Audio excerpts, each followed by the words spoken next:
Друзья, тема сегодняшнего видео – укеми. Важное предостережение – расчистите себе площадку для занятий, исключите наличие острых и опасных предметов, углов мебели. Для повышения безопасности рекомендую использовать какую-то смягчающую поверхность, например, туристический коврик, пенку, одеяло или матрас. Дети должны заниматься обязательно только под контролем взрослых. Кроме этого, необходимо добавить специфические движения в разминку, которые я сейчас покажу. Первое, это обязательно необходимо размять шею. Хорошенько размять шею, например, используя ту разминку, которую я показывал ранее. Это все наклонные движения, вращательные. Помимо этого можно добавить массаж. Массаж шеи. Следующее, необходимо размять спину. Для разминки спины можно использовать наклоны, размять ножки, спину, потянуть.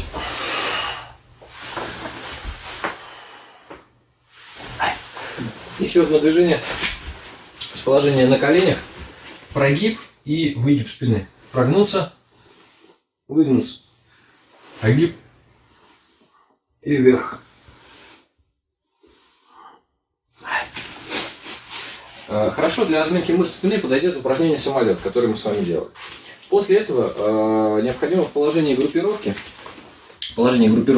из приседа опускаемся вниз, подбородочек к груди, колени прижимаем к груди руками. Из этого положения покататься на спине вперед-назад.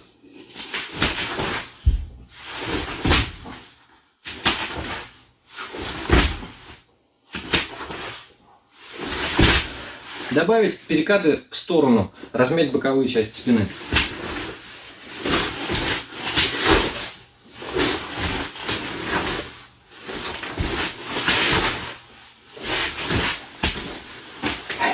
Поскольку место в домашних условиях ограничено, поэтому выполнять укеми мы будем из положения сидя на коленях, положение сейдза. И для начала напомню, как правильно в него выходить. С положения кесшукамай руки распускаются, взгляд вперед. Правая нога отходит назад, садимся на колено. Отходит назад левая нога, пальцы на носках. Садимся на колени, ручки переходят в положение кешу. Расстояние между коленями ориентировочно в 2 кулака. Выход обратно происходит с точностью до наоборот. Руки распускаются, пристаем на колени. Левая нога выходит вперед с довернутым носочком, так, чтобы в конечном положении стать сразу кесшукамай. Вторая нога, руки. Еще раз.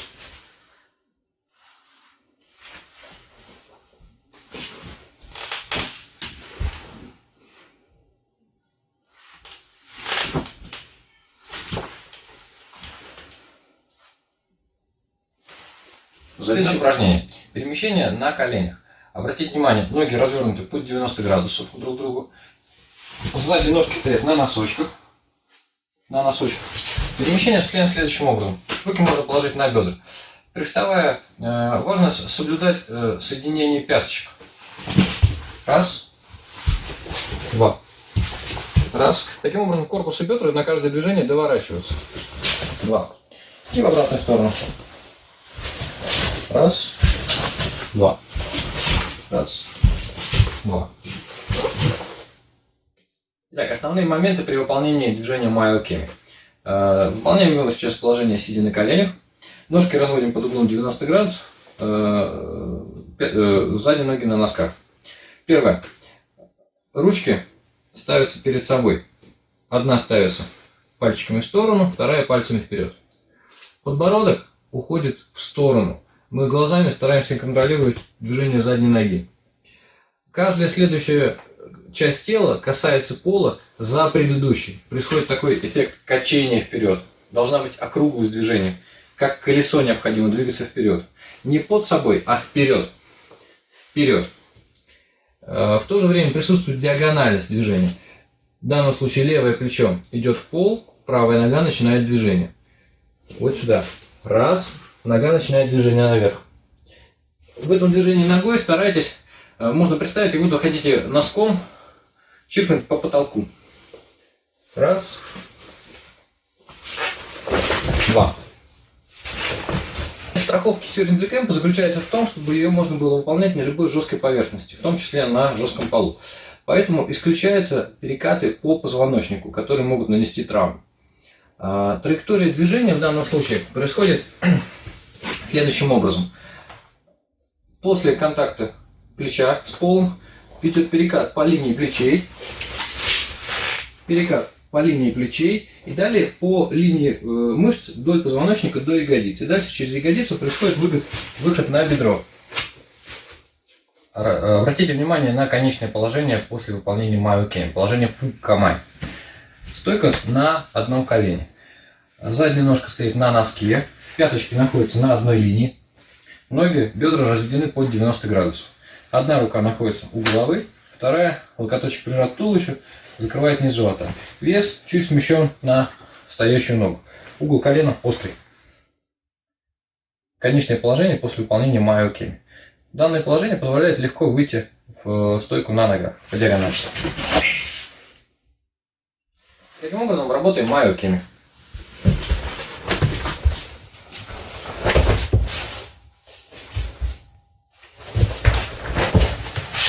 Если место позволяет, можно выполнить движение Майо-Кеми в полной его форме с положения Чуданкамай.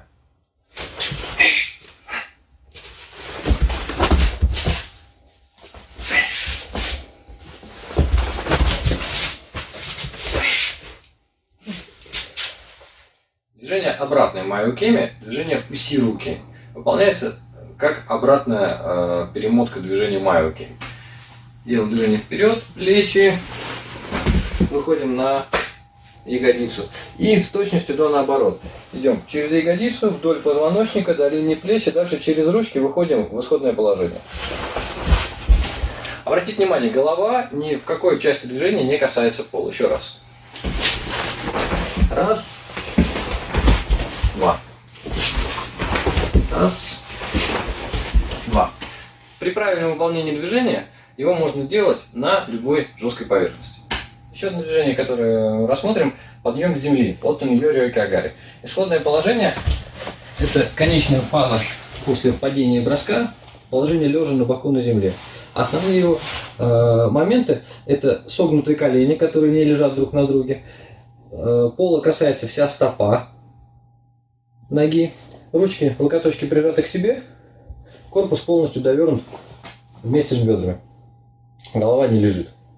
Из этого положения мы выполняем перекат в сторону спины, верхняя нога идет коленом к себе, выполняем мах согнутой ногой, вторая нога выполняет широкий мах прямой ногой. Раз, два. Вот таким образом. При этом туловище, сам корпус не отстает от них и выполняет точно так же перекат. Точно так же перекат вместе с ним. Раз, два. Выходим в положение Фуккамай. Еще раз. То же самое движение выполнено из начального положения лежа на груди. Выполняем перекат и ноги выполняют точно так же мах. Исходное положение. Сюда двигаемся в обратную сторону.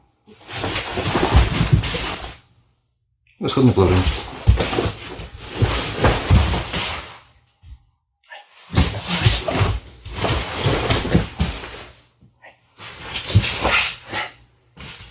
В рамках общей физической подготовки сегодня рассмотрим упражнения на укрепление мышц пресса.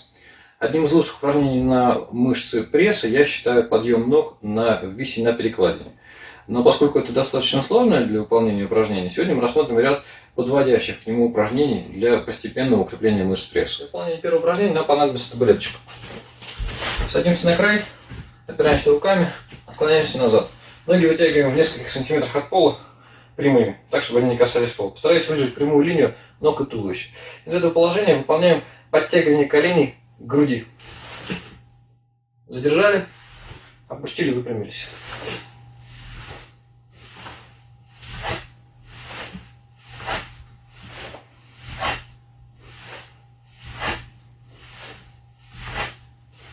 Упражнение несложное, постарайтесь довести его до 3 подходов по 40 раз. Следующее упражнение выполняется лежа на полу. Она имеет несколько вариантов исполнения в зависимости от сложности и, соответственно, степени нагрузки. Исходное положение лежа на полу. Руки лежат ладонями вниз, прижаты к полу вдоль туловища. Обратите внимание, чтобы поясница лежала, старайтесь ее прижимать к полу, не прогибать спину, прижимать к полу. Из этого положения прямые ноги чуть оторванные от пола, поднимаются вверх, опускаются вниз. Не касаясь пола, буквально несколько сантиметров. Опять вверх, вниз. Данное упражнение имеет следующие вариации. Самая простая из них – это подъем коленей. Ноги чуть оторваны от пола, колени поднимаются. Раз, два. Раз, два. Чуть более сложное – это согнутые ноги. Угол сгиба ног примерно 45 градусов. Согнутые ноги.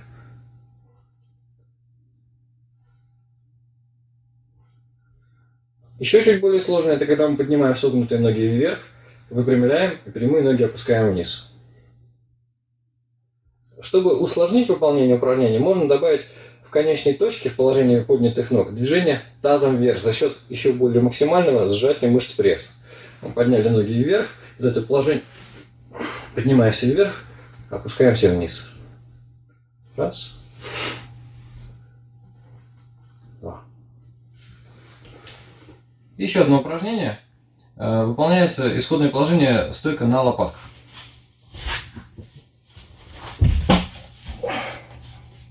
Из этого положения прямые ноги опускаются плавно вниз до касания пола, поднимаются вверх.